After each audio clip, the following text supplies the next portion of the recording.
see some hands, come on!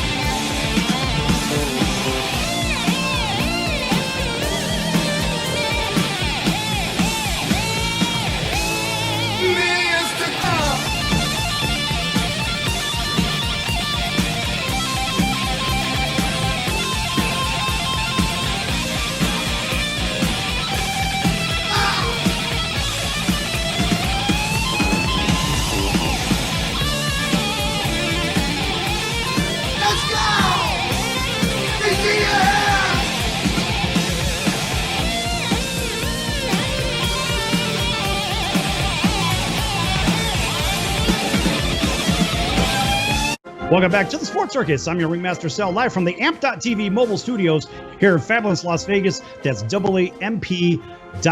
Folks, be sure to check out thesportscircus.com for our upcoming guests, our prior guests, our podcasts, and also check out our partners page. Some fantastic charities represented, really good people as well, including the College of Southern Nevada Athletics. Check them out at csncoyotes.com for their upcoming events and whatnot.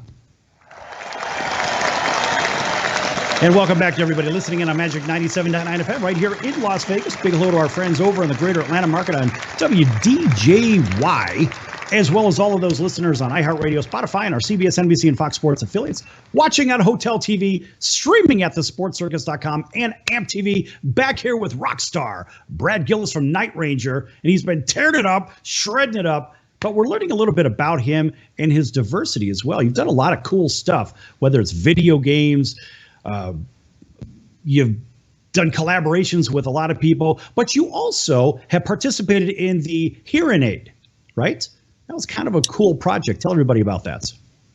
Yeah, well, the whole hearing aid thing, I mean, that was, this is a long time ago and just dealing with a lot of great people. And there's so many great things that have gone in my life, but I got to tell you one thing. It comes down to me getting the gig with Ozzy Osbourne. That's the ticket for me.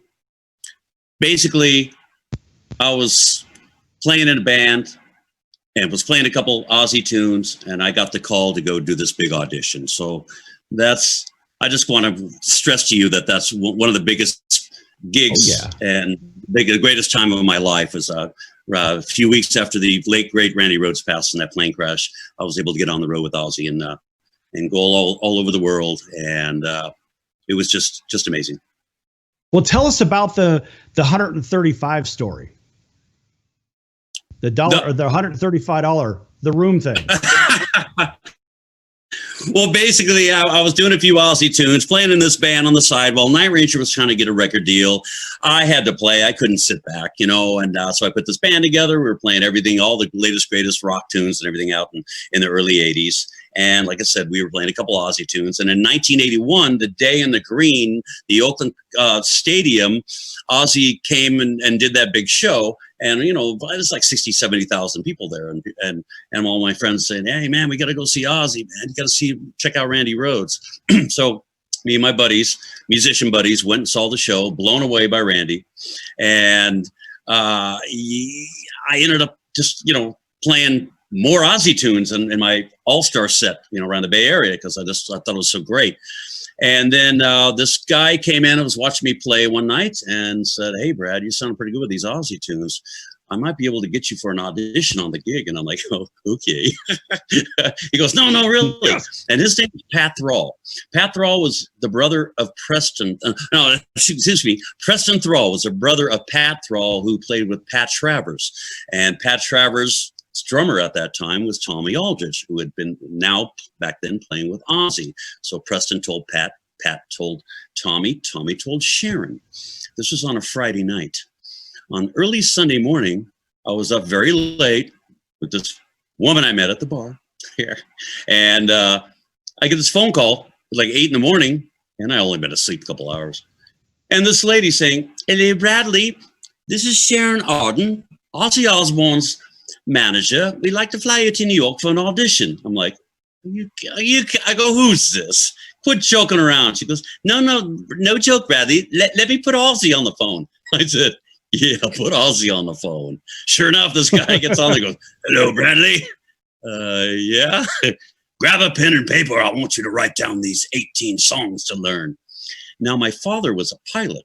And when my father was in New York and we were in the Bay Area, there would be a delay on the phone, the slight little delay. And I heard that delay and I freaked out, Sal. I thought, man, this is Ozzy Osbourne on the phone. I freaked out. Of course, I got that pen, got that paper, started writing down these songs. And he basically said, I know, Bradley, it's Sunday. We'd like to fly you out on Tuesday. And, to hang out with the band till you learn all the songs to get you to join in. Basically, they'd hired another guy named Bernie Torme just to come in and go through the motions until they found somebody new. And it's like, I told Ozzy, I said, I only know a few songs. He said, you'll learn them, right? I said, well, of course, I'll do what I can. So on Tuesday, I get a ticket, and it's a one-way ticket from San Francisco to JFK. And I had $150 in my pocket, no credit card. I'm 24 years old. And I fly to New York, and I get in around 11:30 at night, and there's a limo guy waiting for me with the hat on and this suit. And I thought, wow, this is getting better, right? And that night they were playing Madison Square Gardens, which of course I missed the show because I came in late. They took me back to the hotel. Basically, I was just going to go in my room and sit and wait for somebody to call me. But when I went to the front desk to check in, I said, reservation for Brad Gillis. They looked and they said, I'm sorry, we have no reservation for a room here. I said, I'm with the Ozzy Osbourne Sharon Arden party. Sorry, no reservation. I said, well, how much is a room? And they said $135. So I paid cash for the room, ended up having $15 in my pocket, right? And this is we were staying at the Helmsley Palace, beautiful place in Manhattan. So I just went up to my room and I sat around just kind of waiting for somebody to call me. Sure enough, about 12:30, I get a call from our road manager, Larry McNeely. He said, hey, Bradley, we're all here, man. Come on up to the master suite up top and meet Sharon and Ozzy and come and, just hang out. So I remember walking up to this big, huge double door suite with a bunch of noise and music going on in the background. Sounded like a big party. Knocked on the door. Larry opened the door, said, hey, Brad, how you doing? I said, fine. He goes, you get in okay? I said, yeah, I didn't have a reservation for my room. And it was $135 and I got $15. So he opens his wallet and he gives me 5 crisp $100 bills. He says, how's this? I said, getting better. so he said, come on, let's go meet Sharon and Ozzy. So all these people hanging out in this big suite. I look at Larry. I go, Larry, how many of these guys are auditioning? And he goes, oh no, man, it's just you. If you can't cut it, I guess you're gonna go home. No pressure there, Larry. Thanks. Anyway, so and you got a one-way ticket. Yeah, I got a one-way ticket. I got $515 to get me home. Anyway, so I meet Sharon. She's all nice and polite, and she goes, "Oh, come in." And all these people are hanging out, a bunch of noise. She goes, "Oh, come over and meet Ozzy." And he's holding court, sitting at the main couch, and everybody's trying to interview him and such. And Sharon goes, "Ozzy, real quick, it's Bradley Gillis. He flew from California." And Ozzy was a little, he looked like he had a few, and he looked at me. He said, "Go get your guitar." Oh, okay. I go, Ozzy, I don't have an amplifier. He goes, go get your guitar. So I didn't even take the elevator. I ran down the stairs, right? Go to my room, grab my guitar, come back up, and pretty much, he says, come on upstairs. I want you to play for me. So imagine a big, huge suite with a big stairwell that went up to the master bedroom. I start walking up with Ozzy. And everybody stops talking. Everybody's watching me walk up these stairs doing the big audition, right? And I look back and I go, oh, okay, this is heavy. So I go in Ozzy and Sharon's bedroom. I sit at the end of the bed. He sits in front of me, kneeling on the floor, and looks up at me and says, what song do you want to play? I go, well, I know Flying High Again. He goes, okay, play it. And you know the song. Now, let me go now. That song. And he's on the floor singing up to me, and I'm looking down, and Ozzy's singing to me. So it gets to the solo, very intricate tapping solo. I went through the whole solo, stop. He jumps up, I jump up. He gives me a big hug and says, Bradley, I love you. Pull me through. It's like, oh my God. And he was like hugging me, like you could tell he'd just been through a lot. He's still back, still touring. His wonderful, great, guitar player, Randy Rhoads, has just died in a furious plane crash.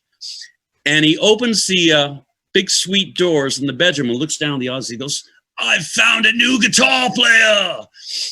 Everybody's like applauding and everything. And I walk downstairs and basically, everybody comes up to me. Who are you? Where are you from? I'm like, I'm nobody. I play in a band called Rubicon.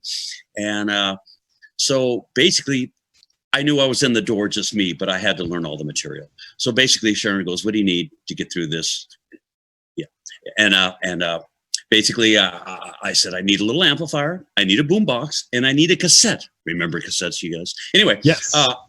So they gave me 2 live board tapes from a couple weeks before with Randy on it.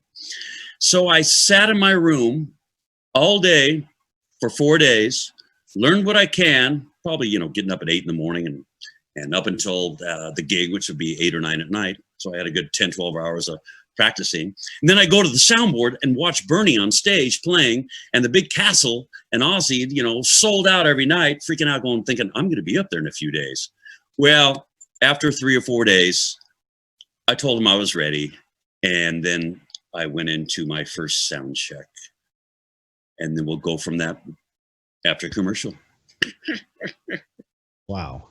What a great experience. These are the stories you'll have when you're sitting on a rocking chair in that old people's home and they're playing Ozzy over the loudspeaker, right? And so you've got all these old rockers in there that are maybe 80 years old. I remember you, you whippersnapper. That was you playing guitar with Ozzy Osbourne, wasn't it? Look at the stories you'll have. Oh, yeah. And I believe me, I just did a thing with Rudy Sarzo, the bass player with Ozzy. I just did his big show here a while back. And it was so fun, him and I trading stories. I mean, we were looking back to things that both of us kind of forgot, but we reminded it, each other of what happened back then. It was pretty crazy. Exactly. Give us a little outro. We're going to break right now. Folks, don't go anywhere. Lots more to come with Brad Gillis of Night Rangers and Ozzy Osbourne.